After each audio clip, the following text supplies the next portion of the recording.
تو آج کے اس انالیسز میں ہم بات کرنے جا رہے ہیں ایک مضبوط کردار کی، خاص طور پر اس نئی دنیا میں جہاں اتنے چیلنجز ہیں وہاں کیریکٹر بلڈنگ کیسے کی جائے۔ دیکھیں، ایک ایسی دنیا جہاں میمز ہیں، روسٹنگ کلچر ہے، کینسل کلچر ہے، وہاں اصل کیریکٹر، ایک سچے کردار کو ہم کیسے پہچانیں؟ یہ ایک بہت بڑا سوال ہے۔ چلیں اس کا جواب ڈھونڈنے کی کوشش کرتے ہیں۔ تو شروع کرتے ہیں پہلے حصے سے۔ آج کے دور کا چیلنج کیا ہے اور وہ بینچ مارک، وہ معیار کیا ہونا چاہیے جس کی طرف ہمیں دیکھنا ہے؟ قرآن ہمیں ایک بینچ مارک دیتا ہے، ایک مومن کا۔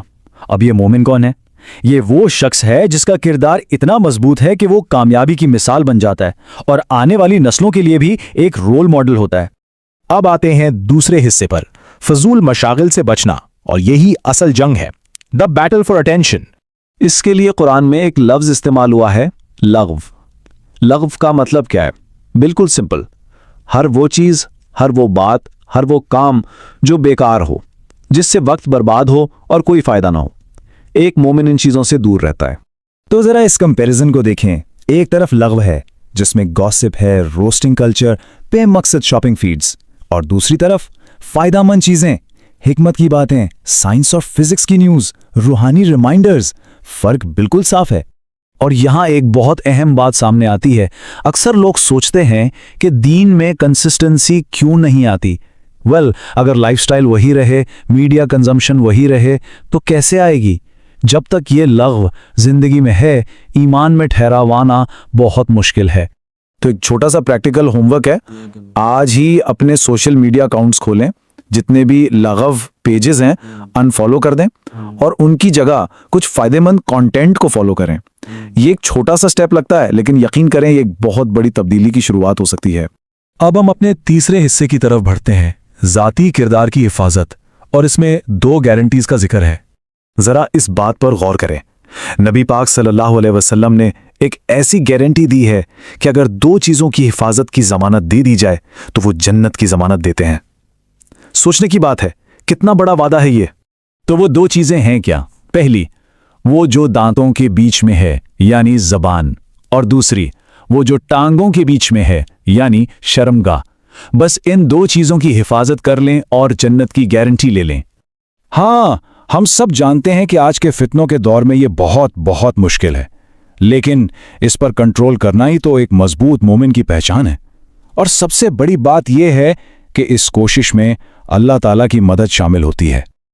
اوکے، آگے بڑھتے ہیں چوتھے حصے کی طرف۔ بات ہوگی لفظوں کے وزن کی، یعنی امانت اور وعدے۔ ایک مومن کی ایک اور بہت بڑی خوبی یہ ہے کہ وہ اپنی امانتوں اور اپنے وعدوں کا بہت خیال رکھتا ہے۔ ذرا سوچئے، اگر ہم سب یہ کرنا شروع کر دیں تو ہمارا معاشرہ کہاں سے کہاں پہنچ سکتا ہے۔ اور یہ دیکھیں، یہ کتنی کامن ایگزامپلز ہیں۔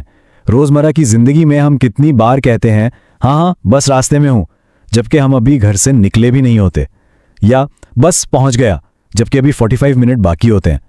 یہی چھوٹی چھوٹی چیزیں ہیں جو ہمارے اعتبار کو، ہماری کریڈیبلٹی کو ختم کر دیتی ہیں۔ اور اب آتے ہیں سب سے اہم نقطے پر، اس بنیاد پر جس پر یہ ساری صفات، یہ ساری کوالٹیز ٹکی ہوئی ہیں۔ وہ سینٹرل پلر آخر ہے کیا؟ یہ ساری چیزیں جن کی ہم نے بات کی، لغو سے بچنا، زبان کی حفاظت، وعدوں کو پورا کرنا، ان سب کا مرکز صرف ایک عمل ہے، اور وہ ہے نماز۔ اور اس کی وجہ بالکل صاف ہے۔ جو انسان واقعی اپنی نماز کو ٹھیک کر لیتا ہے، اپنی نماز کو سنوار لیتا ہے، تو اللہ اس کو بے حیائی سے بچا لیتا ہے۔ پھر وہ اپنے وعدوں کا بھی پاس رکھتا ہے اور فضول چیزوں سے، لغو سے آٹومیٹکلی دور ہو جاتا ہے۔ اصل میں نماز ہی ہر چیز کی فاؤنڈیشن ہے۔ اس بات کو سمجھانے کے لیے ایک بہت ہی عبرتناک قصہ ہے۔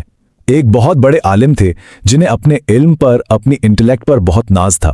انہوں نے سوچا کہ میں ایتھیزم کو پڑھوں گا تاکہ اس کو ریفیوٹ کر سکوں۔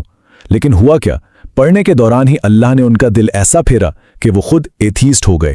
تو اس قصے سے اور اس پوری ڈسکشن سے جو سب سے بڑا میسج ملتا ہے وہ کیا ہے؟ وہ یہ ہے کہ انسان کچھ بھی نہیں اور اللہ سب کچھ ہے۔ اس لیے کبھی بھی اپنے علم پر، اپنی کسی بھی چیز پر غرور نہیں کرنا، ہمیشہ اللہ کی طرف لوٹنا ہے، اور اس کی طرف لوٹنے کا سب سے بہترین راستہ نماز ہے۔ تو اس تجزیے کو ہم اسی سوال پر ختم کرتے ہیں، وہ کون سا لغو ہے، وہ کون سی فضول چیز ہے جسے آج اپنی زندگی سے نکالنے کا فیصلہ کیا جا سکتا ہے؟